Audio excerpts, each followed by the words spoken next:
సమాజంలో మనం ప్రతిరోజు వాడే మాటల్లో కొన్ని చాలా సాధారణంగా అనిపిస్తాయి. కానీ కొన్ని సందర్భాల్లో అవే మాటలు పెద్ద వివాదాలకు దారితీస్తాయి. ఇటీవలే దేశంలో చర్చనీయాంశంగా మారిన ఒక విచిత్రమైన కేసు కూడా అలాంటిదే. ఒక మహిళను ఆంటీ అని పిలిచినందుకు కోర్టులో కేసు వేసిన ఘటన పెద్ద చర్చకు దారితీసింది.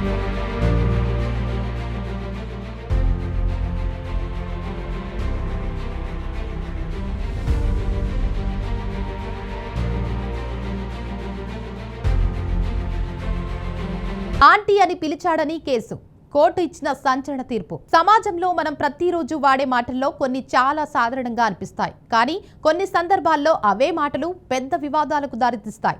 ఇటీవలే దేశంలో చర్చనీయాంశంగా మారిన ఒక విచిత్రమైన కేసు కూడా అలాంటిదే. ఒక మహిళను ఆంటీ అని పిలిచినందుకు కోర్టులో కేసు వేసిన ఘటన పెద్ద చర్చకు దారితీసింది. సాధారణంగా చూస్తే ఇది చిన్న విషయంలాగా అనిపించవచ్చు. కానీ ఒక మహిళను ఆంటీ అని పిలిచినందుకు కోర్టులో కేసు వేసిన సంఘటన పెద్ద చర్చకు దారితీసింది. సాధారణంగా చూస్తే ఇది చిన్న విషయంలాగా అనిపించవచ్చు. కానీ ఈ ఘటన మన సమాజంలో మాటల వల్ల కూడా ఎలా వివాదాలు తలెత్తుతాయో చూపించింది.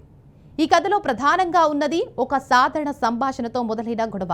ఒక యువకుడు లేదా యువతి తనకంటే వయసులో పెద్దగా కనిపించిన ఒక మహిళను సాధారణంగా ఆంటీ అని సంబోధించాడు. మన భారతీయ సంస్కృతిలో ఇది చాలా కామన్ విషయం. చాలా చోట్ల పెద్ద మహిళలను గౌరవంగా పిలవడానికి ఆంటీ అనే పదం వాడుతారు. కానీ ఆ మహిళకు మాత్రం ఆ సంబోధన చాలా అవమానంగా అనిపించింది. తన వయస్సును తగ్గించుకుని చూపించాలని భావించే సమయంలో ఇలా పిలవడం తన ప్రతిష్టకు నష్టం కలిగించిందని ఆమె భావించింది. ఆమె అభిప్రాయం ప్రకారం తనను ఆంటీ అని పిలవడం వల్ల తన వ్యక్తిత్వాన్ని అవమానించినట్టే అని భావించింది. దీంతో ఆ ఘటనను చాలా సీరియస్గా తీసుకుని నేరుగా కోర్టును ఆశ్రయించింది. ఒక చిన్న మాట పెద్ద లీగల్ వివాదంగా మారింది.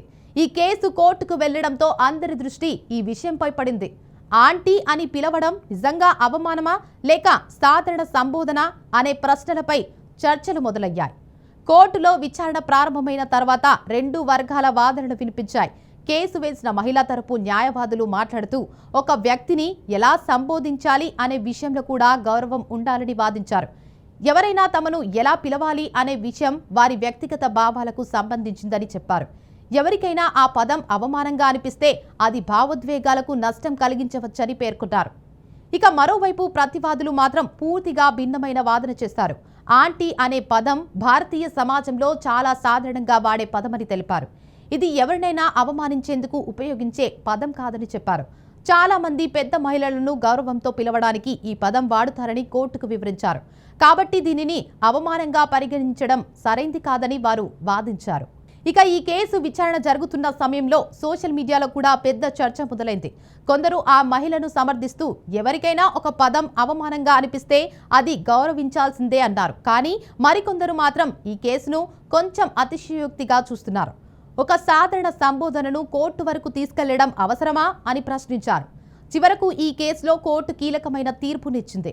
కోర్టు అభిప్రాయం ప్రకారం ఆంటీ అనే పదం భారతీయ సమాజంలో సాధారణంగా ఉపయోగించే సంబోధన. ఇది స్వతహాగా అవమానకరమైన పదం కాదని పేర్కొంది. ఎవరినైనా గౌరవంతో పిలిచే ఉద్దేశంతో ఉపయోగిస్తే దాన్ని నేరంగా పరిగణించలేమని కోర్టు స్పష్టం చేసింది. కోర్టు మరో ముఖ్యమైన విషయాన్ని కూడా ప్రస్తావించింది. సమాజంలో ప్రతి చిన్న విషయాన్ని కోర్టుకు తీసుకెళ్లడం సరైన పద్ధతి కాదని సూచించింది.